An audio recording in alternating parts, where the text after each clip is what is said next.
Selamat datang di NBS Bincang Santai. Hari ini kita bedah tuntas EcoSofa. Solusi cerdas ubah limbah jadi furnitur kelas atas. Ingat, kuncinya di kepadatan botol. Harus keras dan standar 0,33 gram biar sofa aman dan gak gampang penyok saat diduduki. Siap jadi pengusaha hijau?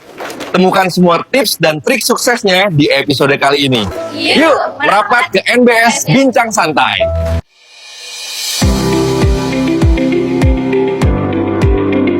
Coba bayangin deh, botol plastik bekas yang biasanya Anda kumpulin itu, ternyata bisa jadi sofa yang empuk loh. Kedengarannya kayak proyek kerajinan tangan iseng kan? Tapi hari ini, kita akan lakukan deep dive ke analisis bisnis dan teknis soal EcoSofa ini. Kita mau lihat, ini beneran peluang bisnis serius atau cuma ya gitu-gitu aja? Tepat sekali. Misi kita hari ini itu membongkar strateginya. Jadi bukan cuma soal daur ulang, tapi soal gimana mengubah sesuatu yang tadinya liabilitas lingkungan, sampah plastik, menjadi aset. Aset fungsional yang bisa dijual. Kita akan lihat dari data rantai pasoknya, biaya produksinya, sampai, nah ini yang menarik, strategi pemasarannya. Oke, ayo langsung kita bedah. Dari catatan Anda nih, yang pertama bikin saya kaget itu ternyata bikin EcoSofa nggak cuma asal madetin plastik ke botol ya. Ada semacam standar teknisnya yang krusial banget. Bisa dibilang gitu. Ini resep rahasianya. Yang paling fundamental itu standar densitas. Jadi setiap EcoBrick itu harus punya kepadatan minimal 0,33 gram per mililiter. Artinya gini, botol 600 mililiter itu harus diisi sampai beratnya minimal 200 gram. 200 gram? Iya, 200 gram. Kalau kurang dari itu, sofanya pasti penyok pas diduduki. Terus yang kedua, isinya cuma boleh plastik non-organik dan harus kering. Nah tunggu, kenapa harus seketat itu sih? Kalau misalnya ada sedikit sisa bungkus makanan gitu, apa dampaknya? Wah, itu pertanyaan penting banget. Jadi gini, kalau ada sisa organik, bakteri kan akan mengurainya. Hasilnya itu gas metana. Nah, di dalam botol yang ketat dan tertutup, tekanan gas ini bisa bikin botolnya ya menggembung, atau paling parah bisa meledak pelan-pelan. Wow. Atau minimal sofanya jadi lembek, nggak stabil. Jadi ini bukan cuma soal bersih-bersih, tapi soal keamanan dan daya tahan produknya. Oke, ngerti. Jadi, botolnya harus padat, harus aman. Tapi, saya masih coba bayangin, tumpukan botol ini gimana caranya jadi furnitur yang menarik?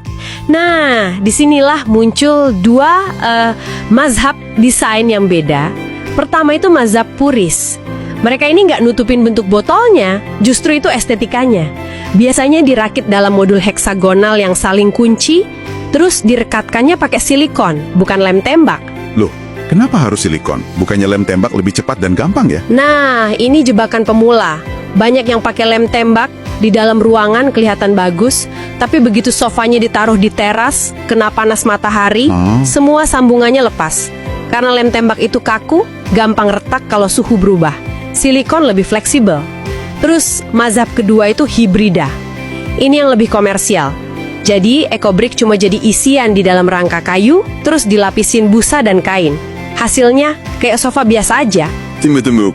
Jadi setelah kita bahas desain yang katakanlah estetis dan yang komersial, saya asumsi pasarnya itu ya kafe-kafe keren atau mungkin rumah tangga yang peduli lingkungan. Tapi kayaknya bukan itu ya? Anda menyentuh poin paling cerdas dari analisis ini. Target utamanya justru bukan itu. Ini strategi Blue Ocean. Pasar paling potensial yang beneran mau beli dalam jumlah besar itu adalah sekolah-sekolah. Sekolah? Iya, sekolah yang mengejar predikat adiwiyata atau sekolah berbasis lingkungan. Bagi mereka, beli EcoSofa itu bukan belanja perabot, itu investasi buat dapat poin akreditasi. Wah, itu pinter banget. Jadi mereka bukan jual kursi, tapi jual solusi adiwiyata. Bener-bener mengubah cara pandang. Terus target keduanya siapa? Target kedua itu pemerintah. B2G, Business to Government. Pemerintah daerah itu kan punya mandat buat menyerap produk daur ulang dari UMKM lokal. Nah, EcoSofa ini masuk banget ke kriteria itu. Oke, jadi ini soal pemenuhan regulasi dan akreditasi. Itu menjelaskan permintaannya. Tapi, gimana soal harga? Ini beneran menguntungkan? Biaya produksi satu kursinya berapa sih? Menurut data yang ada, HPP-nya itu sekitar Rp420.000 per kursi. Tapi, dengan strategi harga berbasis nilai, bukan biaya, kursinya bisa dijual di kisaran Rp650.000 sampai Rp750.000. Tapi apa harga segitu untuk sofa dari sampah? Nggak bikin orang, bahkan pemerintah, mikir dua kali. Stigma barang bekasnya gimana? Nah, disitulah kekuatan ceritanya. Harganya memang kompetitif dengan furnitur pabrikan minimalis, tapi nilai tambahnya itu cerita konservasi. Setiap sofa bahkan bisa dilengkapi semacam kartu identitas kecil gitu, isinya penjelasan berapa kilogram plastik yang berhasil diselamatkan untuk bikin kursi itu. Oh, itu bagus banget. Jadi pembeli nggak cuma dapat kursi, mereka dapat bukti kontribusi ke lingkungan. Itu yang mematahkan stigma barang bekas. Jadi kesimpulannya oke nih. Eko Sofa ini membuktikan kalau produk daur ulang itu bisa keluar dari stigma barang kasihan. Bisa jadi komoditas yang profitable. Kuncinya berarti ada dua ya, standarisasi teknis yang ketat sama strategi pemasaran yang cerdas. Betul, dan ini memunculkan satu pertanyaan penting buat Anda renungkan. Analisis ini kan menunjukkan gimana sampah plastik bisa jadi sumber daya ekonomi baru. Sekarang coba pikirkan deh, liabilitas atau masalah apa lagi yang ada di sekitar Anda yang mungkin sebenarnya adalah aset yang cuma nunggu model bisnis yang tepat untuk diungkap.